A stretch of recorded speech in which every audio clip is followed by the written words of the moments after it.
जाति वेद का वर्णन भृगुजी कहते हैं अपने अपने धर्म कर्मों के अनुसार रहकर ब्राह्मण क्षत्रिय और वैश्य वेदों को पढ़े।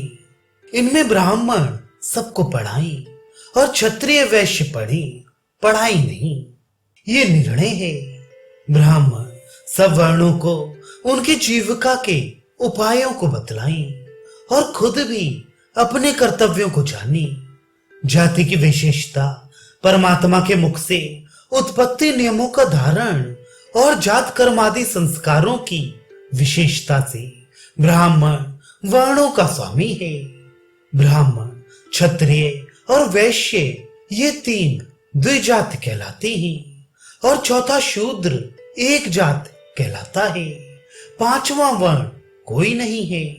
ब्राह्मण आदि वर्णों की अक्षत योनि स्त्रियों में क्रम से जो पुत्र पैदा हो उनको उसी जाति का जानना चाहिए।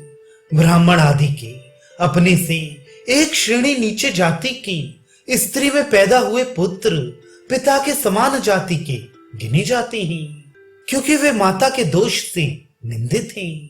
अपने से एक एक श्रेणी नीचे की जाति में उत्पन्न पुत्रों की यह सनातन विधि है और अपने से दो दो जाति नीचे की स्त्रियों में पैदा पुत्रों की विधि इस प्रकार है। ब्राह्मण से वैश्य कन्या में अंबष्ट जाति का पुत्र होता है और शूद्र कन्या में निषाद और पार्श्व कहा जाता है। क्षत्रिय से शूद्र कन्या में क्रूर आचार वाला पुत्र उग्र जाति का कहलाता है, क्योंकि उसका शरीर क्षत्रिय और शूद्रा से हुआ है। ब्राह्मण के क्षत्रिय वैश्य शूद्र जाति की कन्या से, क्षत्रिय के वैश्य शूद्र कन्या से और वैश्य के शूद्र जाति की कन्या से उत्पन्न हुए पुत्र अपसद नीच कहलाते हैं। क्षत्रिय से ब्राह्मण कन्या में पैदा हुआ पुत्र जाति से सूत होता है। वैश्य से ब्राह्मणी में वैदेह जाति का और वैश्य से क्षत्रिया में मागध जाति का होता है। शूद्र से वैश्य क्षत्रिया और ब्राह्मणी में क्रम से अयोगव छत्ता और चांडाल जाति के पुत्र होते हैं और वे मनुष्यों में अधम वर्ण संकर कहलाते हैं। एक एक जाति के अंतर से अर्थात ब्राह्मण से वैश्य में अनुलोम से उत्पन्न पुत्र जैसे अंबष्ठ और उग्र कहे हैं, वैसे प्रतिलोम से अर्थात शूद्र से क्षत्रिया में उत्पन्न पुत्र छत्ता और वैदेह कहलाते हैं। द्विजों के नीचे जाति की स्त्री में माता के दोष से उत्पन्न पुत्र अनंतर कहलाते हैं। ब्राह्मण से उग्र की कन्या में आवृत जाति का, अंबष्ट कन्या में आभीर जाति का और अयोगवी में दिग्वर्ण जाति का पुत्र कहलाता है। अयोगव छत्ता और चांडाल ये शूद्र से प्रतिलोम भाव से पैदा तीन मनुष्यों में अधम है, अपसद है। वैश्य से मागध और वैदेह और क्षत्रिय से सूत ये तीन भी प्रतिलोम भाव से पैदा होते हैं, अपसद है। निषाद से शूद्रा में उत्पन्न पुत्र पुक्कस जाति का और शूद्र से निषाद कन्या में कुक्कुट जाति का पुत्र होता है। इसी प्रकार छत्ता से उग्र कन्या में शौपाक और वैदेह से अंबष्ठी में वेण कहलाता है। द्विजाति अपनी सवर्णा स्त्री में उत्पन्न पुत्रों का संस्कार जो ना करें तो वे गायत्री भ्रष्ट भ्रात्य कहलाते हैं। भ्रात्य ब्राह्मण से पापी भूर्ज कंटक उत्पन्न होते हैं। उनकी आवनत्य वाटधान पुष्पद और शैक संज्ञा होती है। भ्रात्य क्षत्रिय से उत्पन्न पुत्र भल्ल मल्ल निच्छिवे नट करण खस और द्रविण कहलाते हैं। व्रात्य वैश्य से उत्पन्न पुत्र सुधर्माचार्य कारुष विजन्मा मैत्र और सात्वत कहलाते हैं।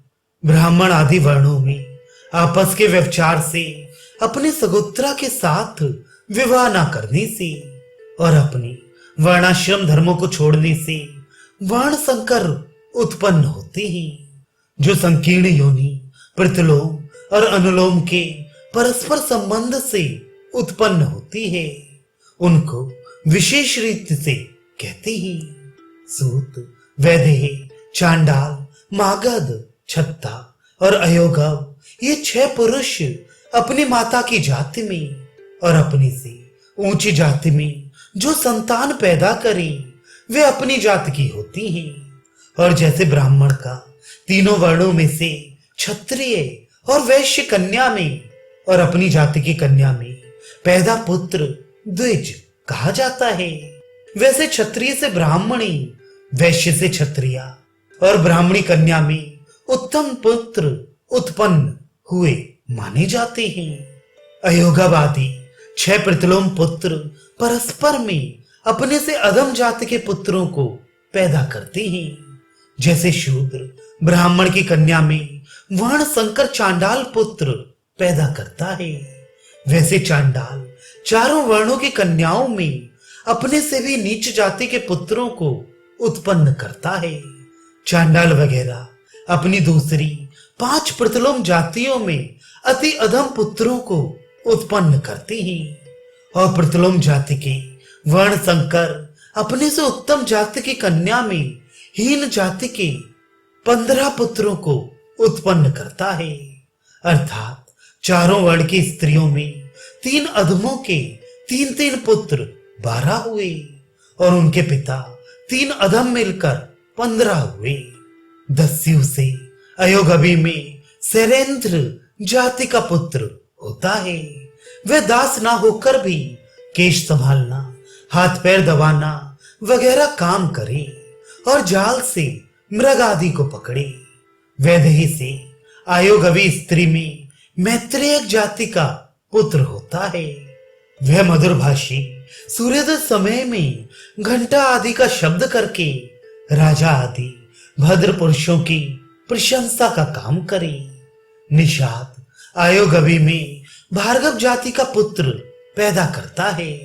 वह दास भी कहता है, नौका से जीविका करता है और आर्यावर्त देश निवासी उसको कैवर्त कहते हैं। इसी प्रकार मृत मनुष्य, वस्त्र पहनने वाली, क्रूर स्वभाव, जूठन खाने वाली आयोगवी में अपने पिता के भेद से अधम जातीय सरेंद्र, मैत्रेय और भार्गव जाति के 3 पुत्र पैदा होते हैं। निषाद से वैदेही कन्या में कारावर जाति का पुत्र होता है। वह मोची का काम करे। वैदेहिक से वैदेही में आंध्र और भेद जाति के पुत्र होते हैं। वे गांव से बाहर रहे। चांडाल से वैदेही में पांडु सोपाक पैदा होता है। वे वृक्षों की छाल से पंखा, सूप आदि से जीविका करे। निषाद से वैदेही में अहिंडक, चांडाल से पुक्कसी में सोपाक और चांडाल से निषाद स्त्री में अंत्यावसायी जाति के पुत्र होते हैं। ये जल्लादी का काम करें, मरघट में रहें, ये सब महादूषित होते हैं। इस प्रकार वर्ण संकरों की जातियां उनके माता पिता के साथ कही गई हैं। इनमें छिपी या प्रकट जातियों को उनके कर्मों से जानना चाहिए। अपनी जाति और पिछली जाति की स्त्री में द्विज के पैदा किए 6 पुत्र उपनयन संस्कार के योग्य होते हैं और प्रतिलोम से उत्पन्न हुए सब शूद्र के समान माने जाते हैं। तप के प्रभाव से विश्वामित्र और बीज के प्रभाव से ऋषि श्रृंग सब युगों में मनुष्य जन्म की ऊंचाई और नीचाई को प्राप्त होते हैं। पुंड्र, उंड्र, द्रविण, कंबोज, यवन, शक, पारद, अपरव, चीन, किरात, दरद और रूस देश के क्षत्रिय गण धीरे धीरे धर्म क्रियाओं को छोड़ देने से और धर्म उपदेशक ब्राह्मणों का संग न करने से वृषल म्लेच्छपने को प्राप्त हो गए। इस जगत में ब्राह्मण क्षत्रिय, वैश्य और शूद्र जाति के पुरुष जो क्रिया के लोप से पतित जाति के हो गए हों, वे आर्य भाषा बोले या मिलेच्छ भाषा, पर उनको दस्यु चोर समझना चाहिए। द्विजों में जिनको अपसद या वर्ण संकर कहा है, वे द्विजों के ही दूषित कामों से जीविका करें। सूतों का काम, घोड़ों का सारथी होना, अम्बष्ठों की चिकित्सा, वैदेहों का अंतःपुर का काम और मागधों का व्यापार कर्म है। निषादों का काम मछली मारना, आयोगव का लकड़ी काटना, मेद, आंध्र, चंचू और मदगु का वन पशुओं को मारना, छत्ता, उग्र और पुक्कस का बिलों में रहने वाले सांप, नेवला को मारना या पकड़ना, घिगवाणों का मोची का काम और वेणों का बाजा बजाने का काम है। छत्ता आदि जाति वाले गांव के पास प्रसिद्ध वृक्ष के नीचे, शमशान में, पर्वत पर, बगीचे में रहकर अपनी अपनी जीविका को करें। चांडाल और शौपच गांव के बाहर रहें। इनके पात्रों को काम में न लाना। कुत्ता, गधा आदि इनके धन है। ये मुर्दा के कफन धारण करें, फूटे पात्रों में भोजन करें, लोहे के गहने पहने और रोज गांवों में घूमा करें।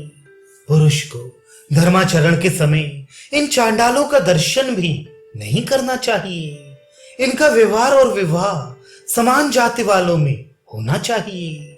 इनका भोजन पराधीन हो, फूटे पात्रों में खाने का अन्न दे, और ये लोग रात में गांव या नगर में ना फिरें। राजा की आज्ञा से चपड़ास पाए हुए काम के लिए दिन में घूमें और वे वारिश मुर्दों को ले जाएं।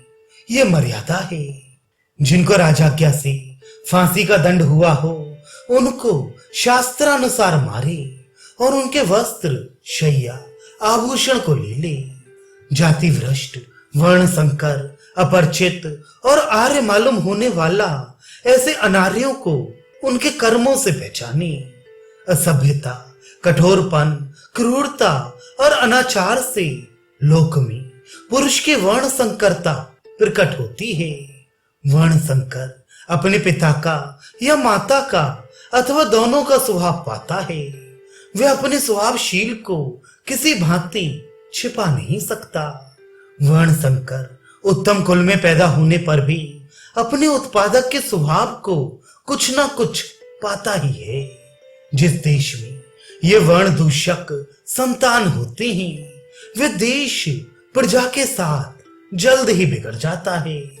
ब्राह्मण, गौ, स्त्री और बाल रक्षा के लिए निष्काम भाव से प्राण छोड़ने से प्रतिलोमजों को उत्तम जाति में जन्म मिलता है। अहिंसा, सत्य, चोरी न करना, पवित्रता और इंद्रिय निग्रह, ये चारों वर्णों का संक्षिप्त धर्म मनु जी ने कहा है। ब्राह्मण से शूद्रा में कन्या हो, वह कन्या ब्राह्मण को विवाहित हो, उसके भी कन्या हो और वह भी ब्राह्मण को दी जाए। यूं सातवीं पुस्त में जो पुरुष उत्पन्न होगा, उसका पूर्वज पार्श्व होने पर भी वह पुरुष ब्राह्मण माना जाता है। शूद्र जैसे ब्राह्मणता को पाता है, वैसे ही ब्राह्मण शूद्रता को पाता है। ऐसे ही क्षत्रिय से शूद्रा में उत्पन्न पुत्र छठी पीढ़ी में शूद्र होता है, और वैश्य से शूद्रा में उत्पन्न पांचवी पीढ़ी में शूद्र होता है। ब्राह्मण से शूद्रा में और शूद्र से ब्राह्मणी में दैवेच्छा से पुत्र पैदा हो, उनमें श्रेष्ठता इस प्रकार है।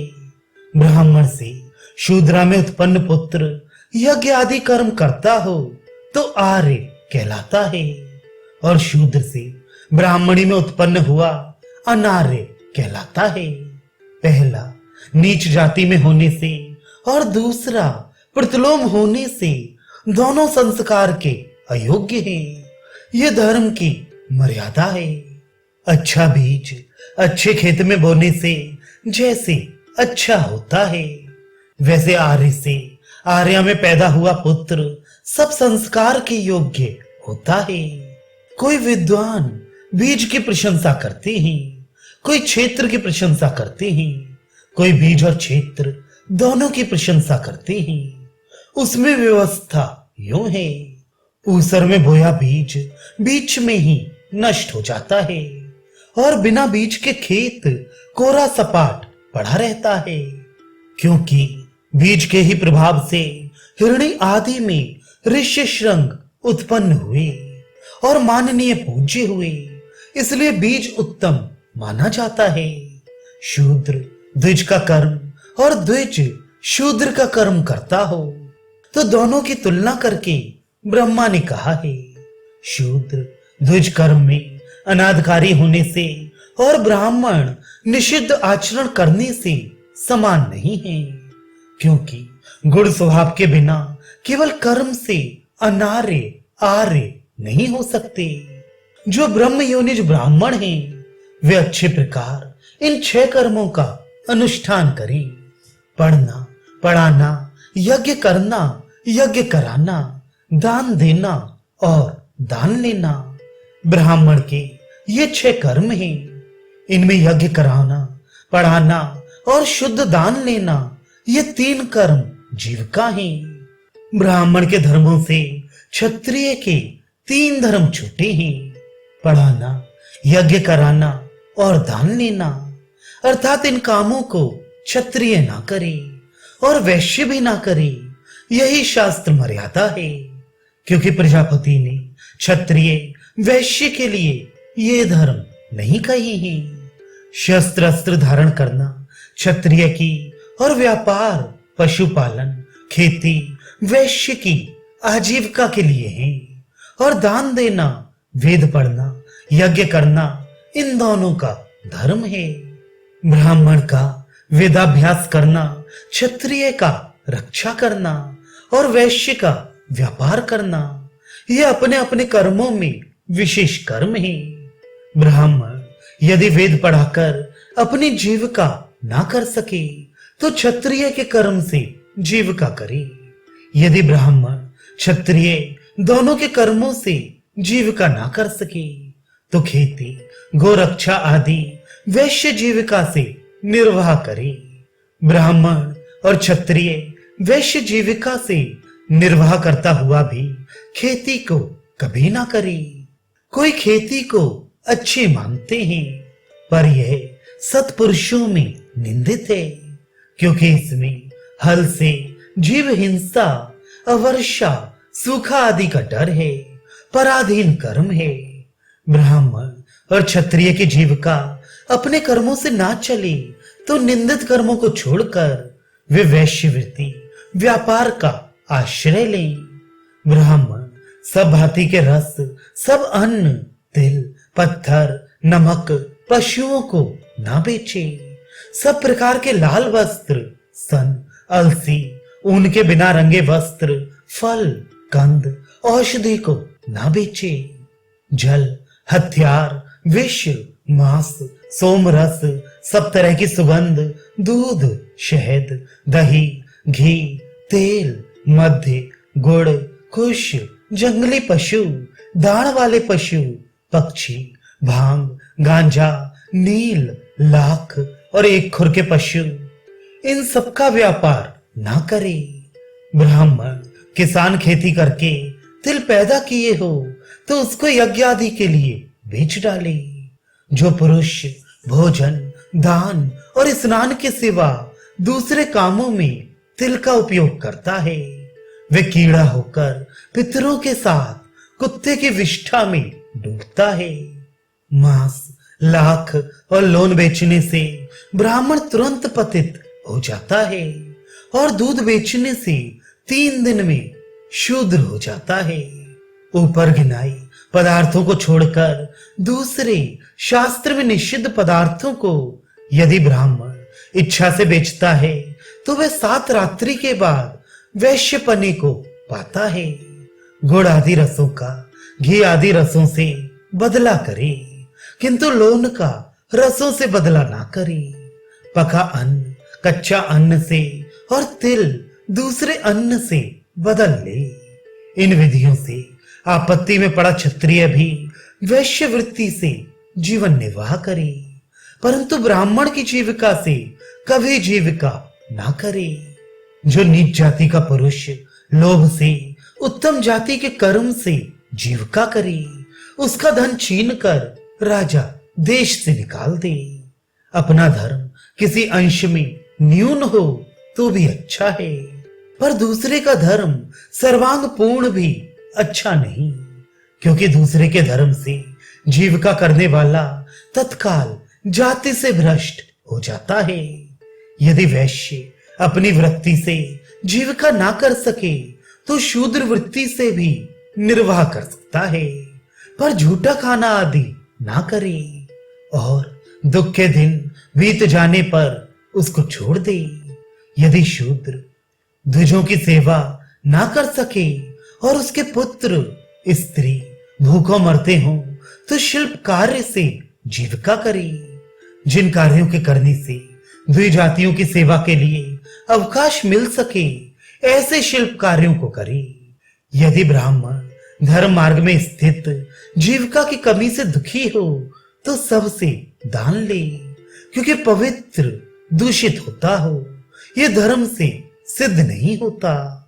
आपत्ति काल में निंदित को वेद पढ़ाने, यज्ञ कराने और उनसे दान लेने से ब्राह्मणों को दोष नहीं लगता, क्योंकि वे अग्नि और जल के समान पवित्र हैं। प्राणांत दुख में पड़कर जो पुरुष मनमाना अन्न खाता है वे कीच से आकाश के समान पाप से लिप्त नहीं होता। भूख से दुखी अजीगर्त ऋषि 100 गौ के लोभ से पुत्र मारने को तैयार हुए थे, पर उन्हें दोष नहीं लगा। धर्म अधर्म के ज्ञाता वामदेव ऋषि क्षुधा से प्राण रक्षार्थ कुत्ते के मांस को खाना चाहता। महातपस्वी भरद्वाज पुत्र सहित निर्जन वन में क्षुधा से पीड़ित होकर विरधु नामक बढ़ई से बहुत गौ दान मिली थी। धर्म अधर्म के ज्ञाता विश्वामित्र भूख से दुखी होकर चांडाल के हाथ से कुत्ता की जांग लेकर खाने को उद्यत हुए थे। दान लेना, यज्ञ कराना और वेद पढ़ाना, इनमें दान लेना अधम है और ब्राह्मण को मृत्यु के बाद परलोक में दुख देता है, क्योंकि याचन और अध्यापन संस्कार वालों को कराए जाते हैं और प्रतिग्रह शूद्र से भी लिया जाता है।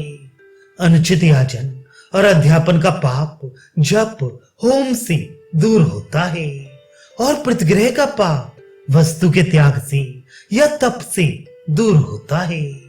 किसी उपाय से जीविका ना कर सके तो ब्राह्मण शिल उच्च को भी से ले, क्योंकि प्रतिग्रह से शिल श्रेष्ठ है और उच्च उससे भी श्रेष्ठ माना जाता है।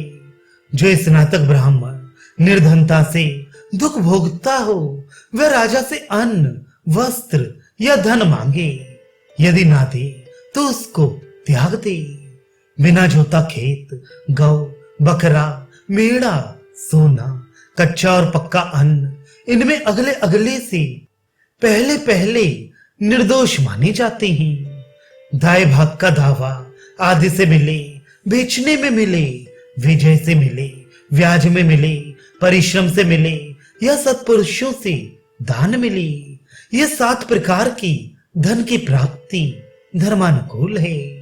विद्या, कारीगरी, नौकरी, सेवा, पशुपालन, व्यापार, खेती, संतोष, भिक्षा और ब्याज, ये 10 जीविका के साधन हैं। ब्राह्मण और क्षत्रिय आपत्ति में भी ब्याज पर धन ना दे, परंतु धर्मार्थ किसान वगैरह को थोड़े ब्याज पर कुछ द्रव्य दे दे। राजा आपत्ति में भी चौथा भाग लेकर यदि प्रजा की पूरी रक्षा करे तो पातकों से छूट जाता है। युद्ध करना क्षत्रिय का निज धर्म है, इसलिए युद्ध से मुंह ना फेरे। वैश्यों की शस्त्र से रक्षा करके अपने राजकीय कर को ग्रहण करे। राजा वैश्यों से अन्न का 8वां भाग ले और काशार्पण तक सर्राफे के लाभ पर 20वां भाग ले और शूद्र मजदूर कारीगरों से काम करा ले। ब्राह्मण की सेवा से शूद्र जीविका ना कर सके तो क्षत्रिय या धनी वैश्य की सेवा करके जीविका करे। परंतु लोक परलोक दोनों में सुख चाहने वाला शूद्र ब्राह्मण की सेवा करे। अमुक शूद्र अमुक ब्राह्मण का आश्रित है, ऐसा कहलाने से ही शूद्र कृतार्थ होता है। ब्राह्मण सेवा ही शूद्र का प्रधान कर्म है, इसके सिवा उसके कर्म निष्फल हैं। ब्राह्मण सेवकों की काम करने की शक्ति, बुद्धिमानी और परिवार को देखकर योग्यता अनुसार अन्न, वस्त्र, पुराने ओढ़ने बिछौने वगैरह दे दे। सेवक शूद्र को लहसुन आदि अभक्ष्य भक्षण से कोई पातक नहीं लगता। उनका उपनयन आदि संस्कार भी नहीं होता। अग्निहोत्र आदि धर्म में उनका अधिकार नहीं है और बिना मंत्र होम आदि का निषेध भी नहीं है। वह भक्ति से कर सकता है। धर्मज्ञ शूद्र धर्म संपादन की इच्छा से मंत्र के बिना सत्पुरुषों के आचरण करते हुए दोष नहीं किंतु प्रशंसा को प्राप्त होते हैं। शूद्र जैसे जैसे सदाचार का पालन करता है वैसे वैसे लोक में प्रशंसा पाता है और मरकर उत्तम लोक का भागी होता है। समर्थ भी शूद्र धन संग्रह ना करे, क्योंकि शूद्र धन पाकर ब्राह्मणों को दुख देता है। इस प्रकार ये सब चारों वर्णों के आपातकाल के धर्म कहे गए हैं। जो अपने अपने धर्म का भली भांति सेवन करते हैं वे परम गति को पाते हैं। ये चारों वर्णों की धर्म विधि पूरी हुई। अब प्रायश्चित की विधि कहेंगे।